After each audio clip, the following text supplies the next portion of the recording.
Welcome back to the podcast. My guest today is Erica Smith. She is known in the social media realm as Alaska Outdoor Girl, and you may have heard her on the Alaska Wild Project episode, was it 2 weeks ago 40. that you were on there? Yep, 2 weeks ago. Excellent. Thanks for being on here. Yeah, I'm really excited. Thanks for having me. So we talked just briefly off air about skiing. You said you just got off the trail or the slopes? Off the trails. So I live in Soldotna, and we have a really nice cross-country trail system out here. It's about 12 miles of trails that go all over around one of the local schools. Used to be Skyview High School. And I got about 5 miles in today, so that was great. Nice. I had never been to Soldotna until this summer and went up there for the honeymoon, and it was a cool area, kind of a long drive. You definitely feel like a separation once you get past Girdwood. Actually, once you get out of Anchorage, you feel like you're back in Alaska. And then you get to Girdwood, then you get down on the peninsula, and then you kind of go down into that flat land. It's pretty sweet. But I was kind of surprised at how Soldotna looked like it could have been anywhere down south, with kind of like the stores that are recognizable, the big box stuff. But then you see the Kenai River, and it's like, okay, we're back in Alaska. Yeah. So we do have the Sportsman's Warehouse here, which does make it sound, seem a little bit more metro. But that's about it. We don't have a Target or, a TJ Maxx or anything like that. So still pretty small town, but yeah, the Kenai really separates it out. Yeah. Now, was Soldotna your destination, or were you on your way through on the way to Homer? We went, what did we do? We got the first 5 nights, we did an Airbnb cabin right outside of Kasilof because we wanted to do fly fishing for kings. That was kind of the main thing. Mm-hmm. And then we were going to go up to Cooper Landing to fish the upper Kenai. Yep. And I think 2 days before the honeymoon, that person canceled on us. And so we had to rebook the second half of our honeymoon, and they didn't have anything available in Cooper Landing. So we had to go to, someplace on the way to Seward that's on a lake that has nothing there. Yes, Moose Pass. On Trail Lake. And that was not nearly as cool as Cooper Landing. Moose Pass is very beautiful. Yep. I like Moose Pass. Not a lot going on there. No. We it was a hotel that we ended up staying at, and in the hotel, and that's just a kind of a far drive. You're not like right on the Kenai. That's kind of what we wanted to do. Have a 5 to 10 minute run to the Kenai or something like that. So in Moose Pass, when we were there, it's a much longer drive, and we go to our hotel. We check in.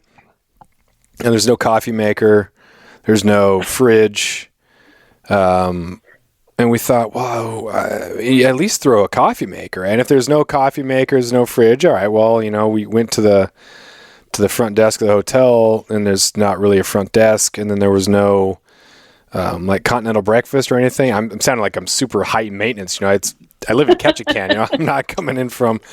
But it was just, it's a hotel, and for 100 and whatever a night, thought, throw a stale prepackaged pastry at me, or something. Some but peanut butter crackers. Something, or at least have a coffee maker in there so I can make my own coffee in the morning and then drive somewhere else that has stuff. But yeah, Moose Pass is rough, and I always tell people, don't stop for coffee when you're going through Moose Pass. I did one time, and because I traveled to Seward actually quite a bit, and I regret it to this day. Yeah, it's too bad because you want those little tiny towns in between. Oftentimes, there's some really cool places to visit, but that was not the case there in Moose Pass. But I don't know. It's the way it was. So yeah, we spent some time there, but we fished the lower part of the Kenai, fished the Kasilof with everybody else with our fly rods. Well, we had fly rods. No one else had fly rods on the Kasilof. Got a guide on the Kenai. Ate at the 2 breweries that we knew of in Soldotna, the St. Elias, which had the good pizza. And then Was it Kenai River Kenai Brewing? River Brewing. Yeah. Mm-hmm. They had really good wings. Yeah. I was, Yeah, I liked your boneless wings. I was happy with that. So check those Yeah, boxes. those are our claims to fame. Yeah. The nice thing about it is they complement each other. You don't have, the same thing. It's just like not just a burger Right. joint and another burger joint. It was good. I like that. It was quality. So yeah, that was the trip, and then we spent one night in Anchorage and kind of walked around there, and went and saw Daniel at the Anchortown Dogs, and saw Jack Nice. at Double Shovel. So it was cool to meet those guys and hang out a little bit. So Yeah, fun trip, and it was good. Did you grow up in Soldotna? I did. I actually grew up out in Sterling, which is about 10 miles east of Soldotna. And I went to Soldotna High School, and yeah, grew up my whole life here on the Kenai Peninsula.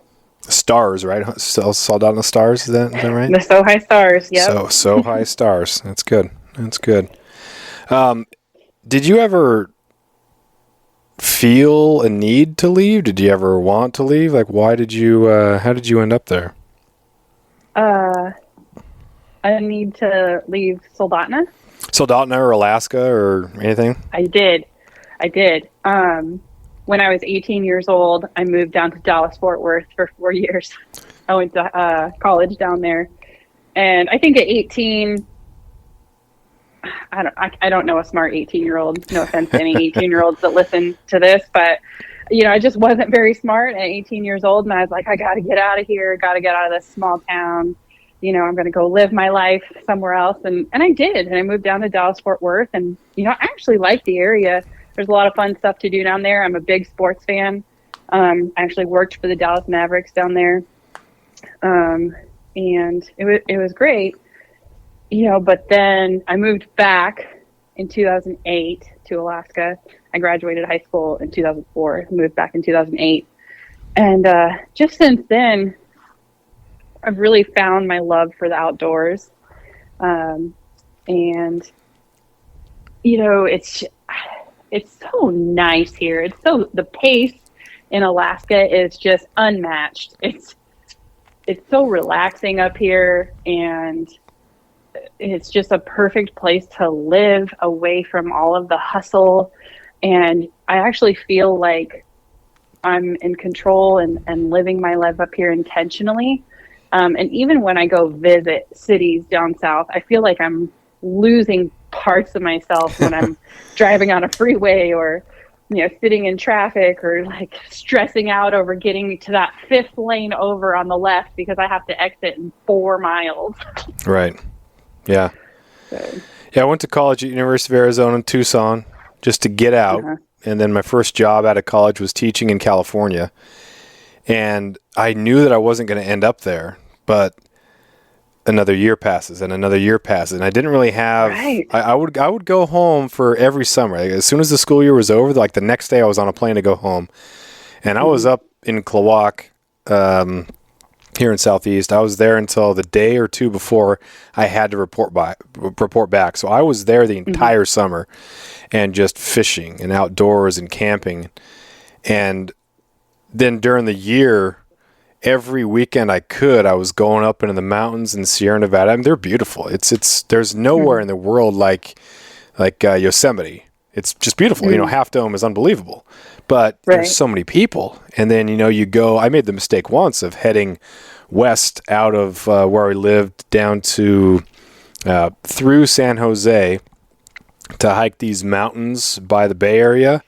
Beautiful hike. You look down, you look out to the ocean. That's great. But then you get so rewound as you're driving back home. So any sort of relaxation or whatever that you got from the hike, and it's over. It just, for years and years and years, and then finally I moved back, and I thought, oh man, like I was in danger of becoming a lifer, and it was just scary. But now that you're back and more mature, and then you just see everything, there's so many more opportunities, and you can just live it on a different level, and it feels so much more fulfilling and part of the identity that I maybe took for granted when I was younger. Did you feel some of that too? Oh, for sure. when I lived in Texas, I was always the girl from Alaska, and people just couldn't fathom it. And, do you live in an igloo? Do you see polar bears all the time? That kind of question, because people they have no idea. Their minds are just blown, and it got a little annoying at times because it was like, really, come on. And, but now, like you said, you don't realize when you're young the value of actually what's here, and how it actually it's really started to make sense to me lately how it is the last frontier. It is the last wild place in America, right? And the value that we have being here, that we can go places that maybe nobody's ever stepped a foot on. It's just really exciting. Yeah. I'm teaching Adventure Survival Lit, and we just finished up Into the Wild.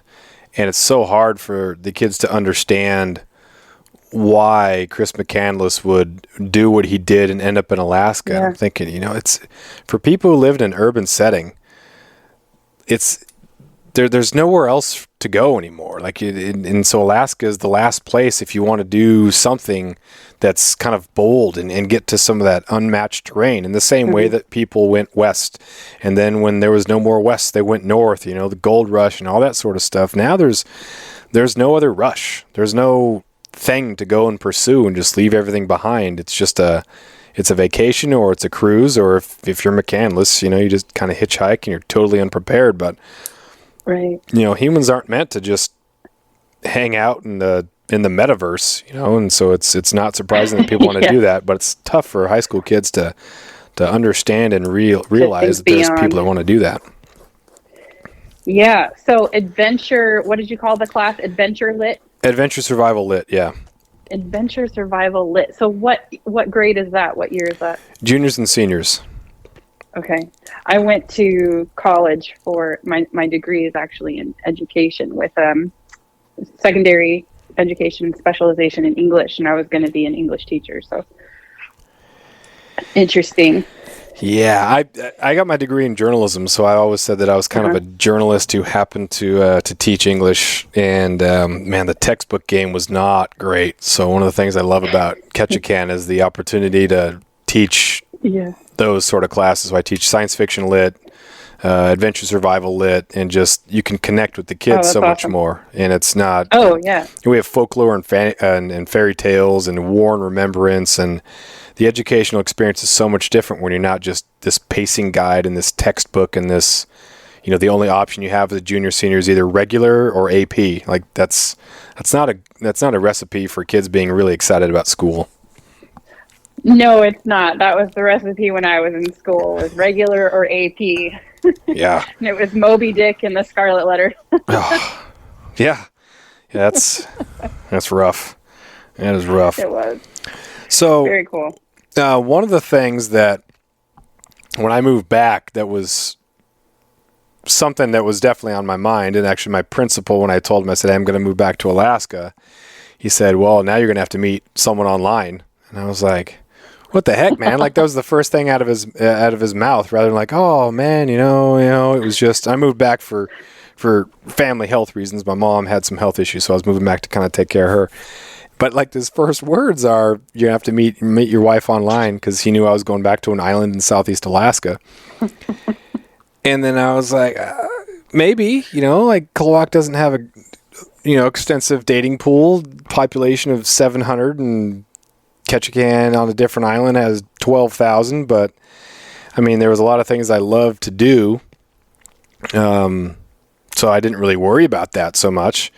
And you and I talked a little bit off air about this, and I kind of prompted the question, so I try to be as not awkward as possible. But how have you dealt with the odds are good, but goods are odd, being a woman in Alaska? Yeah, it's been difficult, I will say,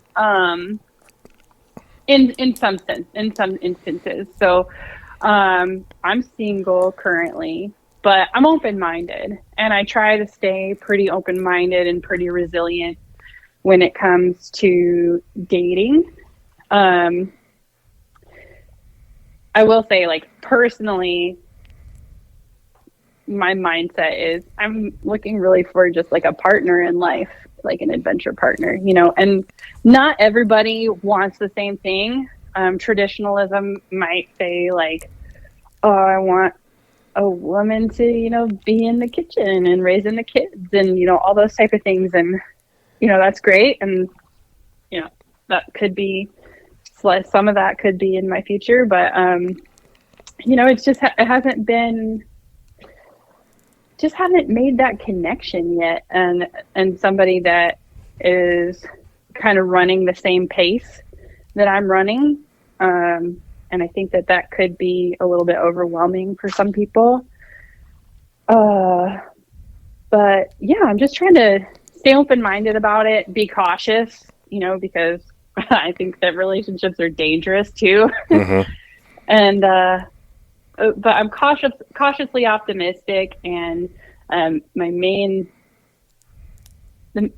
thing that I really wanted to do though as well is just to stay gentle about it and to stay soft about it and to not get bitter about things that don't work out. Because I do think that, even if you're on an island, I do think that things can work out for the best. So I'm pretty optimistic when it comes to those type of things. Yeah. After years of fine print contracts and getting ripped off by big wireless providers, if we've learned anything, it's that there's always a catch. So when I first heard that Mint Mobile offers premium wireless starting at just $15 a month, I thought, what's the catch? But after talking to them and using their service, it all made sense. There isn't one. Mint Mobile's secret sauce is that they're the first company to sell wireless service online only. They cut out the cost of retail stores and pass those sweet savings directly to you. For anyone who hates their phone bill, Mint Mobile offers premium wireless for just $15 a month. I was hesitant about having to get a new phone and a new phone number, but with Mint, you can use your own phone with any Mint Mobile plan and keep your same phone and your same phone number along with all of your existing contacts. Mint Mobile gives you the best rate whether you're buying for one or for a family, and at Mint, families start at 2 lines. All plans come with unlimited talk and text plus high-speed data delivered on the nation's largest 5G network. Switch to Mint Mobile and get premium wireless service starting at just $15 a month. To get your new wireless plan for just $15 a month and to get the plans shipped to your door for free, go to mintmobile.com/waypoint. That is mintmobile.com/waypoint. Cut your wireless bill to $15 a month at mintmobile.com/waypoint. My brother got married. It was having kids, and then I was just notoriously single. I spent my summers up here, so I wasn't really meeting anybody. And my mom and dad would ask if I'm seeing anybody, and I'm like, no. And so I could feel that they were like uncomfortable, but I got past that sort of, is anybody going to want me type thing. It was just weird to see in California. It was like, it did seem like there were people who didn't have anything going on. And so because of that, and this is not all people, I don't want to sound judgmental or anti whatever, California, right. But it was, I don't have anything go on. The next step after high school is marriage, kids, and then that's how you validate your existence. And to just have other stuff going on, that's fun. And then you can have just a good, fulfilling life. And when something happens, it does. And my wife now happened to be visiting a friend 3 summers ago on Prince of Wales. So I happened to meet my wife there, but I swore I would never do long distance relationships. But I met her and she was just getting back from hiking the Chilkoot Trail and kayaking Glacier Bay. And I thought, oh my gosh, who's this? She's awesome. Yeah. And it just kind of happened. But I think there's that, someone who has stuff together, it's awesome. Do you feel that, and she talked about this a little bit, that some of her and her friends, she's a PhD student, she's about ready to finish it up, that some men, many men, whatever, and this could be like a Wyoming thing or a down south thing, are intimidated by strong, confident women. So if you have a woman who's a hunter and just gets after it and lives life to the fullest, that can be intimidating for men to deal with. You don't seem like a hardened feminist, angry at men type. Like, how are you? Have you seen some of that? A little bit. Yeah, I've experienced a little bit of that. Most of the time that comes from not necessarily being passionate about the outdoors, right? About like fishing and hunting and those type of things, because a lot of guys are like, oh, cool, you're into that type of thing. That's kind of been in the goods are odd situation in those particular instances. But yeah, I have experienced a little bit of. I am a very tenacious person. I'm also just very goal oriented. I found a lot of success at my job, and I do pretty well, like for myself, and I like to do things well. I like excellence, and I have high standards, and I have high standards for the people that I surround myself with too. So I have personally experienced a couple of relationships with guys that they didn't want that, and that's okay. For them. It's not, they weren't looking for somebody like me. They were looking for somebody like, I don't know, maybe not one of the Golden Girls, bad example, but like somebody back from an old TV show. Yeah. I Love Lucy, something like that, and that's just not me. So I think that I won't make any blanket statements that say that, like I or people like me, women like me, are intimidating to all men. I won't make that generalist statement, but I think that for some, yeah, absolutely. I think it can be intimidating, and I think guys could be like, yeah, that's not what I want. Yeah. But on the other hand, I think that sometimes it can be, people can make assumptions about women that are tenacious and that do have goals and, are kind of, really, I guess the word intimidating. But if you just like ask a question and like get to know somebody, you could find something completely different. Yeah. Guys, when I first asked you the question a couple of days ago, I thought, man, I feel it's an awkward question. I feel that maybe I'm not even the person who should be asking it, but I haven't really heard much in the like journalism podcast sort of realm about that and how people are, and I'd never even thought about it until my wife made a comment and some of her friends in the PhD program. We have these very smart, very driven, non-angry types who are like, oh, I never even thought about what that would be. So again, blanket statements, I try not to make them. I'm kind of tiptoeing around the subject, but I thought it was kind of an interesting thing, and just wanted to get your take on that. Yeah, I'd be interested to hear from, like I was telling you, I'd be interested to hear the perspective from some of your like younger male listeners, some of the guys that are single that are, that are my age, right, and are not looking for something serious, or they're not, interested in stronger women or whatever, however you want to say it. I don't know. But like what their take is, like you had mentioned, you were just busy living your life and you just it wasn't a priority of yours, so. Yeah. Yeah, it's cool to talk to people and to hear their perspectives is all. Yeah. I think what I saw was like the value in like a co-provider. Sometimes when you throw the words like be a leader of the household, that makes it sound like some old, archaic, toxically masculine, whatever, but it doesn't mean it's at the expense of someone else. Like you can be co-providers. I want to be a provider. I want to be a leader, but that doesn't mean that Abby can't be. And it was easy to see the value that was brought by, she's into the same stuff I am. And sometimes we, disagree about elk strategy or something like that. But I'm thinking, man, we're out here hunting elk together.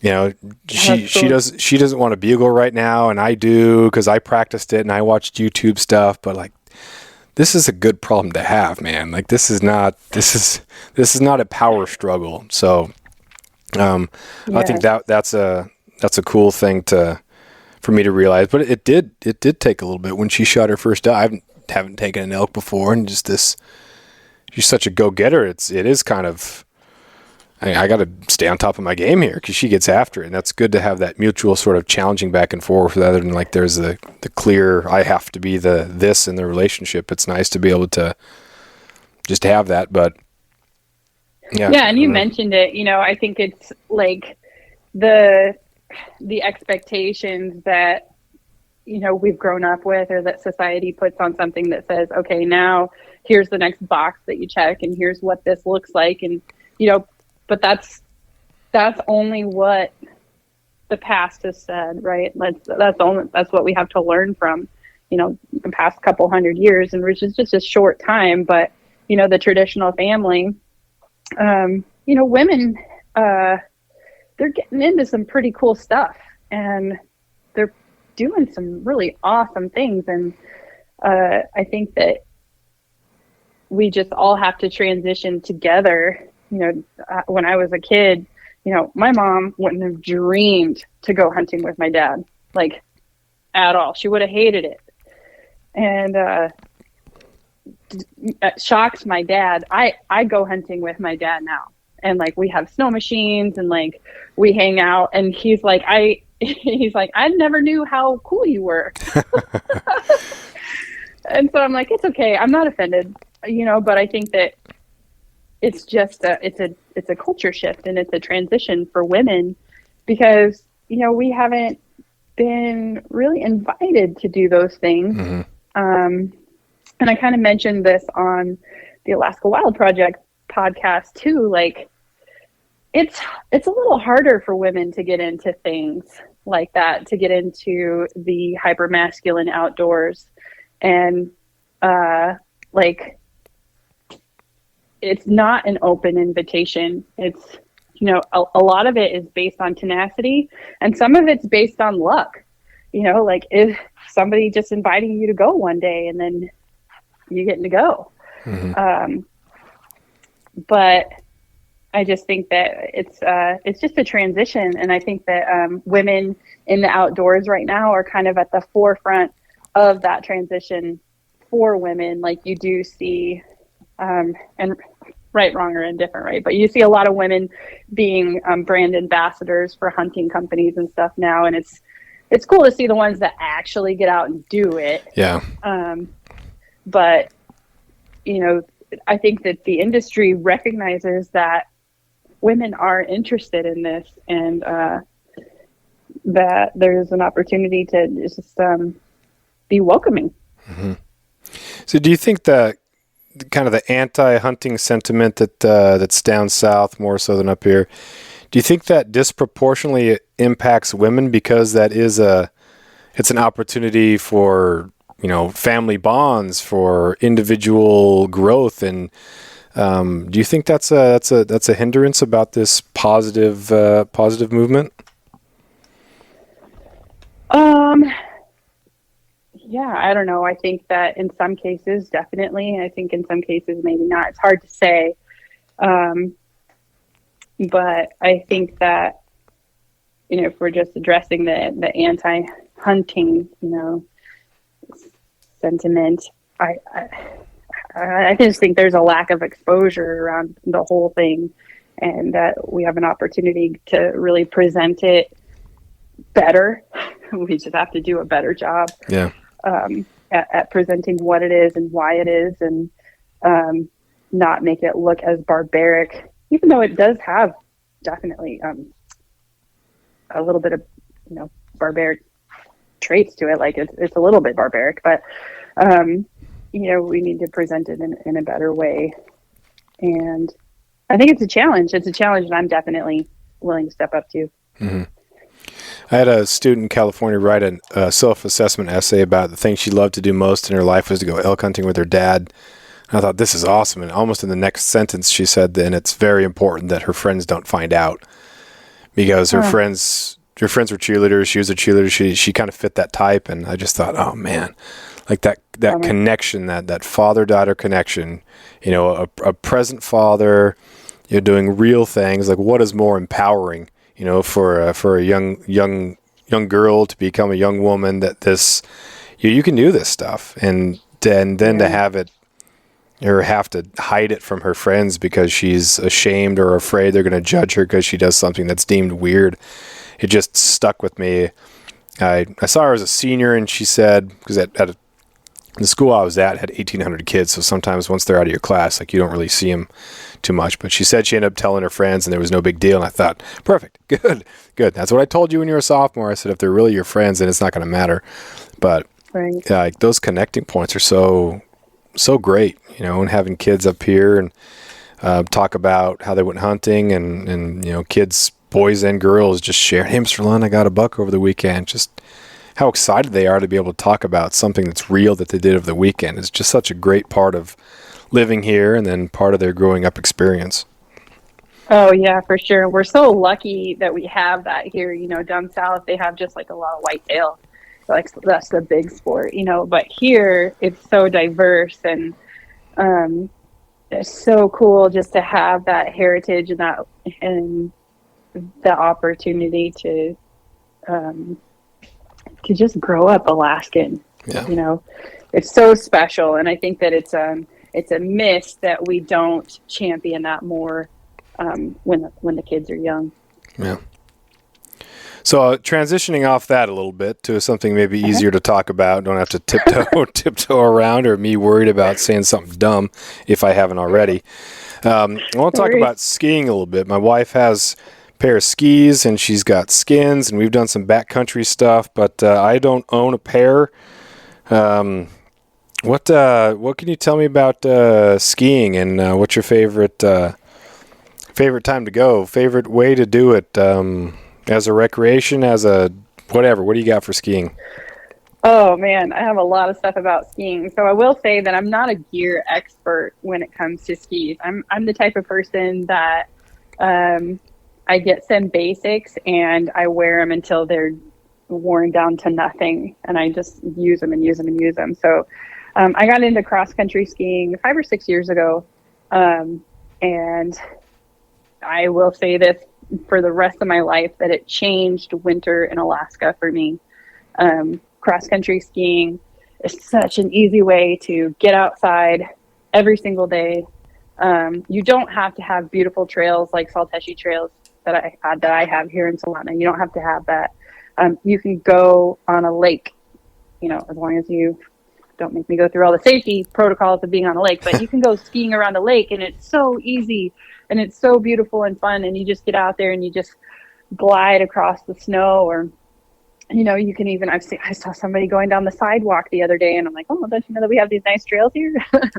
But yeah, so I guess cross country skiing is my day to day, and I ski on classic cross country skis. They're 188 centimeters and 64 millimeters wide, so they're long and skinny is the short of it. And they have the heel that doesn't click down, right? Or the heel that's not stationary.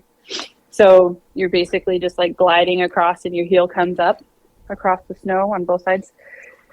And gosh, it's a full body workout, and it just has allowed me to get outside every day in the summer, in the winter, and that's been incredible. So cross country skiing is my number one, just because it's my most common. My number two is backcountry skiing. And by that, I just mean like backcountry, cross country skiing. So I like to get out on like the lakes and stuff locally. Sometimes I'll have a little jet sled and a harness, and I can pull a jet sled behind me and go out and do some ice fishing. So I like to do that. So I like to pack up all my stuff and haul all my stuff out to a lake and do some ice fishing. And that's fun because you're out in the backcountry and it's so quiet out there.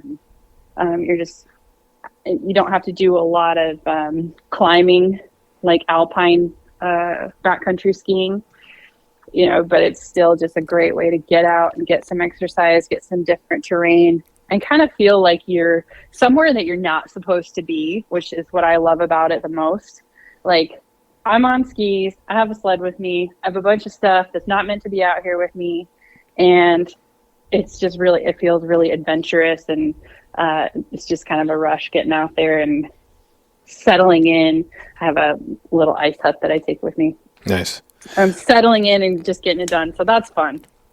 Do you have the Alpine backcountry ones with the skins too? I do. Yeah, I just got those. Well, what did those run? Sometimes the best source are the people who don't necessarily know a lot about a lot. It just know enough about what you need to know. So Yeah. how did that? Did you get stuff used? Did you buy it new? How did you do the Alpine version? Yeah, so I will say that, and I'll just, I'll admit this guiltily, I guess, but I like things to match. And so I bought my stuff new because I bought my boots to match my skis, to match, my skins and blah, blah, blah. Nice. And I got a bonus last year in February at work, and I knew that the bonus was coming, and I was like, with this bonus, I'm going to buy myself like a nice backcountry setup. And so I did. I bought it in February and March. And I just got myself I did some research on beginner, intermediate, and advanced, like the length of your skis, the flexibility of your boots, where you're going to be skiing, those type of things. And so I made my decisions on that. And I hate researching. I'll just say that right now. Like, I absolutely hate it. And it's difficult when you're breaking into a new sport. And backcountry skiing or backcountry snowboarding or split boarding, it's a big, big sport. It's like fly fishing. Like, it's huge because there's so many moving pieces to it. And so I just got my Avi gear like about a month ago, and I still have to get my Avi course done. I've done a couple of virtual courses because that's so important, because you need to be able to, I mean, the scary side of it is you need to be able to dig somebody out if you are going with them in avalanche terrain, which is kind of all over the Chugach Range, which is where I'll be skiing. So yeah, it took a ton of research, and I hate researching because I'm just a doer. I like to do. I would rather somebody like look at me and be like, okay, you're a beginner. Here's what you need. You don't want stiff boots. You want this, and here's why you want it, and da da da da. But instead I had to like painstakingly go through all of the reading and all of the blogs and all of the recommendations and figure out how I did it, and probably can't even remember half of it, but Yeah. So that's how I got set up with my backcountry setup. Did you go into somewhere and buy the stuff, or did you buy it online? Because I would think that buying like the boots online would be super scary. It was scary. I went and I tried on boots, and the back and ski boots, they've got weird sizing. Like the Mondo, what is it? Mondo sizing that they call it. And so I went in and I tried on boots. I tried them on at REI. Where else did I try them on? I tried them on at a couple different places in Anchorage, I think. And they were all pretty ugly, the ones that they had. And so I found a pair online that I liked. Because again, I'm picky about colors. And so I picked out a pair online that I liked, but I went locally and tried them on. Nice. There's not a spot around here to try them on, which is always scary about everything. We don't have the nearest Sportsman's is in Juneau, but that's a hour and a half Alaska Airlines flight, so we're not doing that for the weekend. But right. You would think that wouldn't be too expensive a flight, but they'll get you. They'll get you on that. Yeah. They will The thing gladly is with take some Alaska, money. though, if you've got the 5,000, isn't it 5,000 miles to get, like you can get around on it? Yeah, and then companion fare. We try to use the companion fare for something big. But I definitely I actually have two of those. You have two companion fares? I have two of those Bank of America cards because I've got family that lives outside. Oh, perfect. So I'm forever spending my companion fare on everybody else. Yeah, that is such a great deal. It used to be free, which is awesome, and then it was $50. Now it's $100, but still, that's you're Still saving a ton. Yeah, for sure. Yeah, I definitely want to make a move on that. We have a couple trails that you can go up. We don't have a lot of, just a lot of snow and trails in town that stay snowy. Like right now, there's snow on it, but it's going to warm up and probably a week and a half or so start raining and get back to that 37 degrees and rainy. That's kind of our winter program down here, which is it's sometimes nice to see the sun, even if it is pretty cold. Yeah. What mountains do you guys have up there behind Ketchikan? We just have, I don't even know if it's called a range because it's just a small little island. But we got a couple of mountains that get into like 3,500. Like there's plenty of alpine, and some people will take they'll take snow machines up and then hike on up and then do some skiing. And but based on the weather fluctuations, and things can get pretty dangerous with the snow. And so some of my buddies have been in on some rescues that have been pretty rough. But when the skiing is good here, it can be pretty awesome. But it's just pretty short and not real big. A lot of people have snow machines, but the skiing thing is kind of maybe a dozen or so people I think I know of that get after it, and it's 2 or 3 times a year. Oh wow! Most of the people either go up to Eagle Crest in Juneau, and others used to go down to Smithers. There was a big contingent of people who would go down to Smithers. I don't know, 5 or 6 families would just pretty much. It was almost like they were chartering one of the Alaska Marine Highway ferries. Yeah. Just go down there, take their vehicles, drive to Smithers, and rent something for a week during winter break, and it sounded super fun. But now with COVID, that hasn't happened. But right, so, yeah, you fit a lot of gear on those ferries. Oh yeah, absolutely. When you do go fishing, are there any lakes around there that you also fish during the summer when it's nice out? Yes, we have. Like if you zoom in on the Kenai Peninsula, there's like hundreds of lakes. And I had a good time with one of my friends one winter and summer. We just went into the wildlife refuge, and we just carried a little inflatable raft with us and just fished as many lakes as we could just to see how many of those lakes had trout in them. And trout and char, and there's just naturally existing a lot of they're little, but it's still fun just to find out for yourself, like all these lakes, out in the middle of nowhere that have little fish in them that you can just it's just kind of an adventure, and they all look different, which is crazy just because of the minerals and stuff in the water. So sometimes we get these little rainbows and they're like golden almost. They have like a golden copper sheen just because of the minerals in the water. So it's just a little crazy. But yeah, so ice fish those, and then in the summer, you can get out there and pack rafts and stuff, and because there's little trails all over the place, and just go from lake to lake to lake. It's a lot of fun.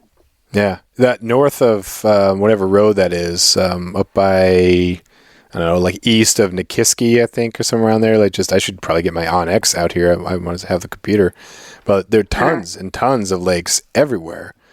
Swanson River Road looks pretty sweet. What about does Ski Lac or Testamina freeze over? I would assume that the Ski Lac would have some decent fishing if it does freeze over. Yes, I don't. I don't really recreate out on Ski Lac or Testamina for that matter. I tend to hit up, I guess, the little, for lack of a better term, little mom and pop lakes and not the big ones. Ski Lac and Testamina, they have currents that run through there, right? And they can just be a little bit dangerous. And I know that some people have done some ice skating on Ski Lac, and that's pretty cool if you can get there if it's been cold and there hasn't been any snow. And I do know that there's some pretty decent ice fishing in certain areas of Ski Lac, but I wouldn't be the pro to talk about those things. I kind of just dink around where I can just be out skiing and avoid the wind. That's one of the real bad things about Ski Lac is the wind that comes through there is just treacherous. It's awful. Yeah, just coming out of those mountains, it's got to be cold and strong. That's oh yeah, it's terrible. There's actually a book called The Winds of Ski Lac, and it's just known for just ripping through there. It's awful. Do you feel, we kind of got this feeling once you kind of drop down out of Cooper Landing, you know, and you get there and you could take that left and you can drive down the lower part of the upper Kenai, I guess, before it dumps into Ski Lac.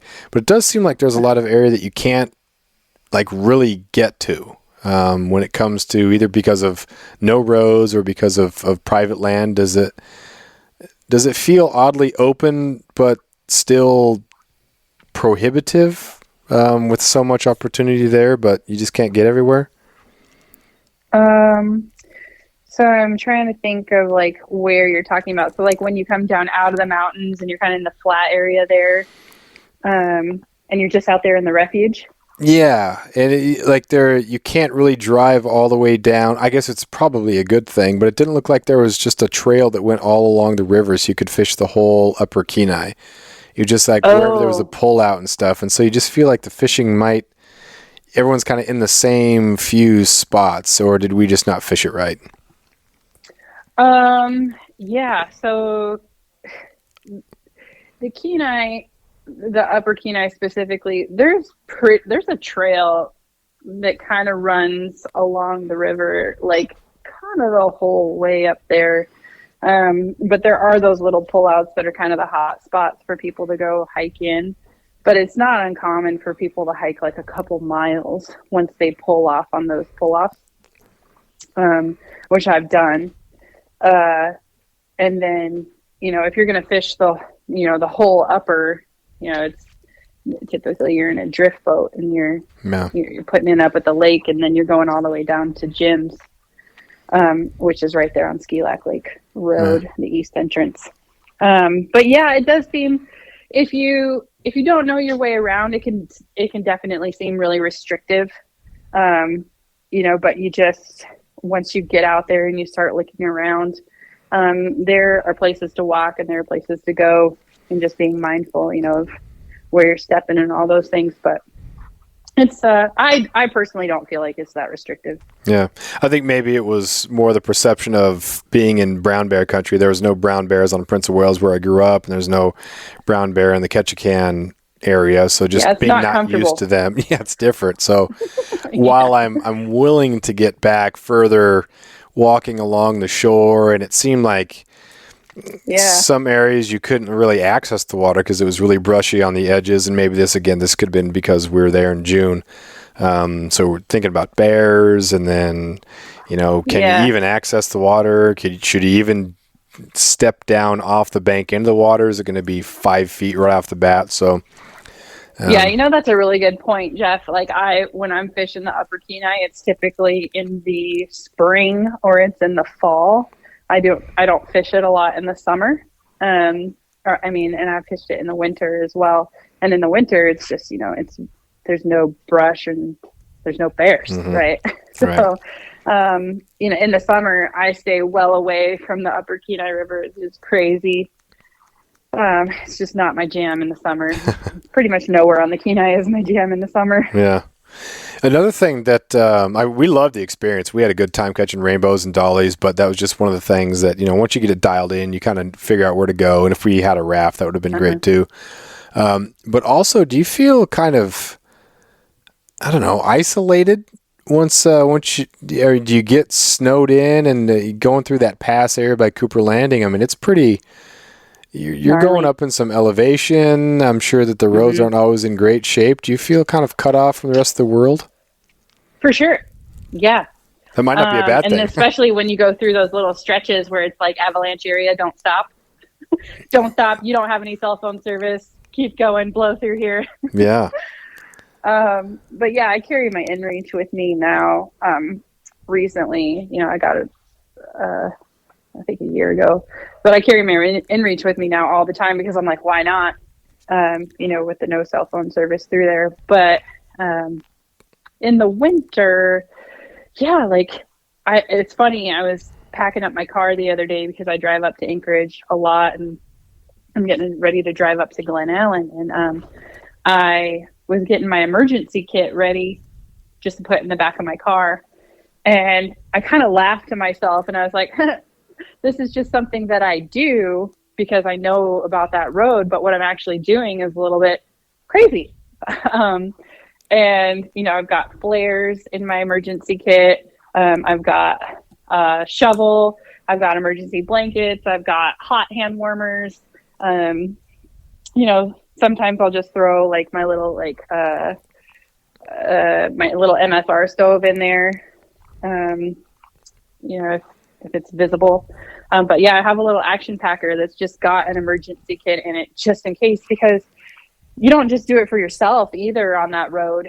You do it for other people, because if you see somebody just freshly in the ditch, you're going to need those flares to slow other people down. I mean, it's just a dangerous highway. There's no cell phone service, and, you're just kind of taking your life in your hands on your way up to Anchorage or down from Anchorage in the winter. I have an action packer now with a lot of the same sort of things, which is pretty funny, even though we can't drive very far around here. When I was in California, I had a Ford Focus, just a terrible little stick shift thing, and I would always have an emergency collared shirt just because where we wanted to golf had some sort of dress code standard, I could have my shorts and I could have my flip-flops, but I could have the collared shirt to golf, and I called it the emergency collared shirt. But now it's like, okay, this is real emergency stuff just in case. But yeah. What about Seward? Seward's got to feel totally cut off because there's really nothing else down there. Seward is an interesting little town. It's beautiful. That's like one of my favorite places to fish out of is Seward. And honestly, the hiking there is just, it reminds me of Southeast. And I really do love Southeast. I think it's just gorgeous down there. Just the rugged mountains and then the ocean. Seward, though, I mean, it's a tourist town. There's year-round residents and stuff, and that's all well and good. Just like there's all over Alaska, but they just really come alive in the summer, and feeling cut off, maybe not so much. But the thing that sucks is like when you go to Seward outside of peak season, Memorial Day through Labor Day, it's like all the businesses are shut down, the good restaurants are shut down, because everybody's either out of state or, it's just not worth it for them to stay open. And that's honestly, that's my least favorite thing about tourist towns in Alaska. It's just everything shuts down, and it's just ticks me off. Yeah. It makes it feel like it's almost not real. Like there shouldn't be a town here, but there is only because of tourists. And that's kind of one of the things that people lament about Ketchikan downtown is, you have some of these jewelry stores that are owned by the cruise ships. And when the cruise ships are gone, they take the jewelry out and go down south. It's like you don't have that the authentic waterfront of a fishing town has been replaced by this, commercialized touristy type stuff. And then when it's not tourist season, it's not, just doesn't have the same feel, but it's what it is. Yeah, totally. Yeah, that's how it is in Seward. That's how it is in Homer. I feel like that's how it is in Talkeetna. It's, in all those little tourist trap towns in Alaska, and I shout out to the people that keep your businesses open year round, that live here, that endure the cold, that endure the slowness. Shout out to those people. Those people are my people. For sure. I love that. And I try to, shop at those places, eat at those places, anything I can do to support. Yeah. Even if it's only 3 or so days a week, it makes total sense to be, it's going to be a Thursday through Sunday or Thursday through Saturday thing, or a Friday. That's fine. Give us a chance to support you. And that's great. We understand it. But let's get creative about it at least, something. Yeah, that's the thing too. It's going to be expensive.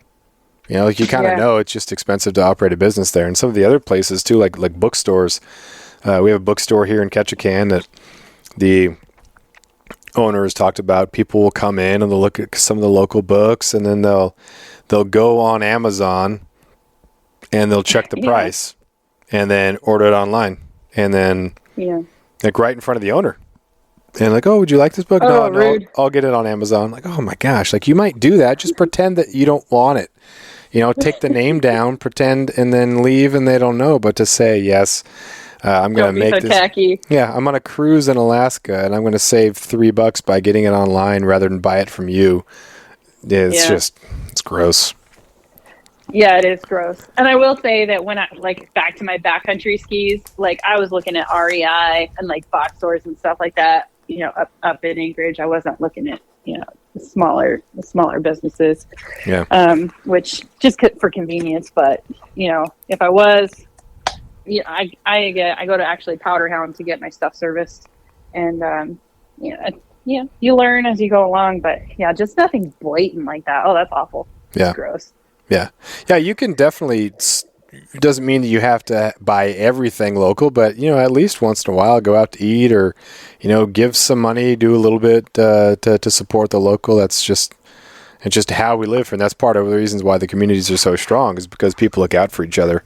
And that's, For you sure. know, it's, even if you are southeast versus, you know, up north, different areas, like you're still Alaskan, and that's, it's a bond that outside of probably Texas, I'm not sure if anybody else, any other state has a similar sort of connectedness, which is just, it can be super, super healthy. And Alaska has a lot of Yeah. problems, you know, especially rural, especially during the winter. But, you know, there's a lot of positive social things that you can get involved with during the winter. Yeah, I will say, like, there's a couple of outdoor outfits up here, just like outfitter small businesses.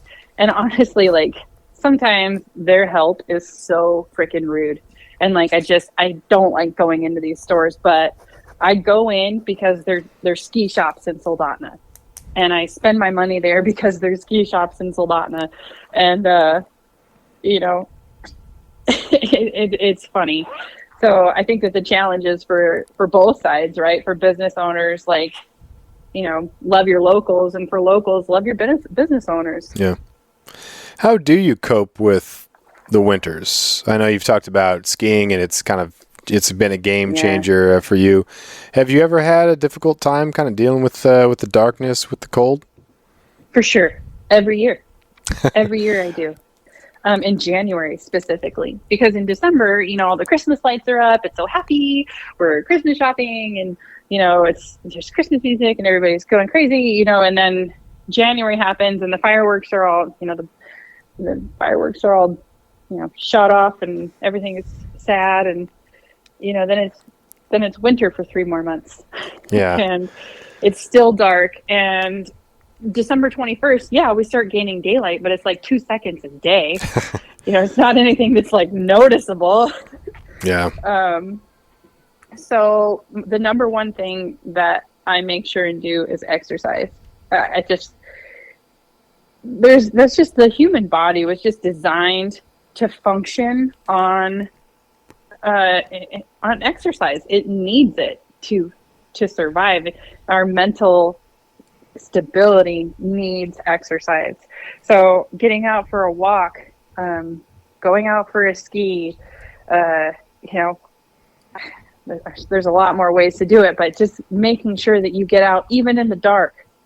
You just got to do it, and got to get that fresh air, got to get those endorphins up. You know, if you're a gym person, do that. I used to go to the gym. I hate the gym. The idea of standing somewhere and not going anywhere, or walking on a treadmill and not going anywhere, just drives me nuts. Yeah.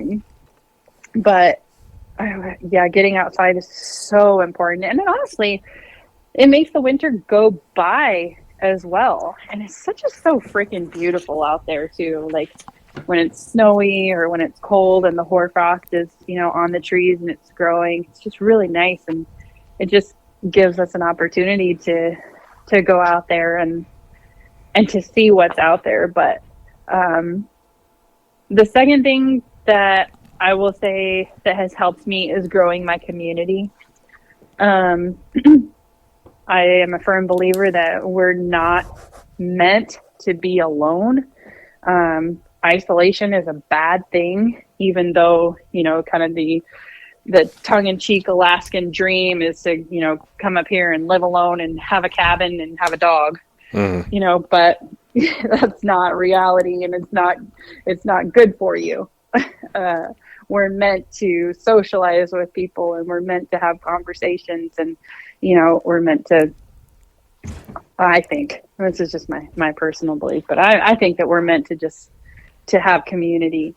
And so, participating in community things, finding out what's going on, go out and get a drink with your friends, be intentional about plans, do something stupid like plan a game night,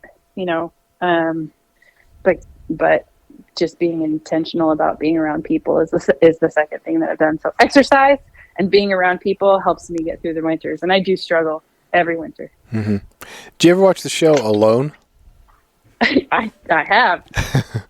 I had never watched it. I haven't even really heard of it. 'Cause I don't have like regular TV, and I don't know, for some reason, I'm not in the habit of watching a lot of TV, which I think is good. Sometimes I'll find a show and kind of do that, but Alone was never on my radar. And my wife and I watched the one season where they try to get 100 days. And that's the only season that I watched too. I bet it's very popular among Alaskans. How long do you think you would last? And maybe there's two questions here. How long would you think you would last before you'd kind of really start to lose track of reality? And then how long after that would you need to check out, go home? Yeah. Well, obviously I'd like to say that I would last 100 days because, that's just the way that I am. I don't know how long I'd last. I think that, if I was prepared and I had a plan, because, I tend to be a planner. I hate researching, but I like planning. Riddle me that. I don't know. I would, if I could plan to have a good shelter, I'm good at making fire. If I can have fire and shelter, I don't know. I was really gunning for that blonde girl to win that got the fight. I wanted her to win so bad. And, I just thought she was so good, and I was so inspired, and I was like, I can do that. I can trap rabbits. I can live on rabbits for a whole 100 days. Yeah. She was great because she was so grateful, and she just had this great demeanor. And she did. It seemed like she was, from the start, maybe a little, I don't want to say off, but Quirky. Just kind of had a unique personality for what was coming, which I thought was pretty cool. And then Roland, was it Roland? Was he's the guy that made Rock House? The guy from Alaska. Dude, that guy he'd still be out there if he could. Yeah. I will say, I already alluded to the fact that I have to have community. It's so important to me. I don't know if I could make it. No. I wonder if it would be something stupid like, I lost my fire starter, I lost my hatchet or something like that, and I'd be like, oh man, well, burger sounds good, let's go. Yeah, for sure. Or if, the shelter thing would be super interesting. I think I would like to build a shelter. Some of my buddies, when we were in middle school and then even beginning high school, we'd chop down a couple of trees, notch some logs, and made a legit fort, and hung a seine net up in some trees, and hung up a little basketball hoop. So after school, we'd play netball, and it'd be 2-on-2, and you could tackle. We just running around in this seine net that's hanging up above tree or in these trees, and just manufacture fun. And so, that's how I grew up. Oh, it's so great. But yeah, being alone for a while, I wonder, and it would be super annoying to videotape yourself, and then, I don't know, bacon cheeseburger would just start, or deer backstrap or something. What do you think would be the food that might be the biggest haunter of you?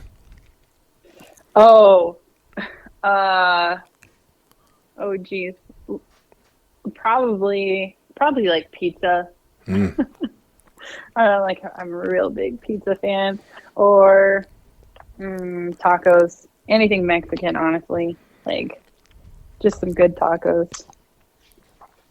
Well, if you're ever on the show, Yeah. you could probably say, "Oh, I could really go for a St. Elias Brewing pizza right about now," and then see if you Yeah. could get like free pizza for life or something like that for the free advertising. Yeah, support local. Hey, I'm already Support- trying to do that. It's not working.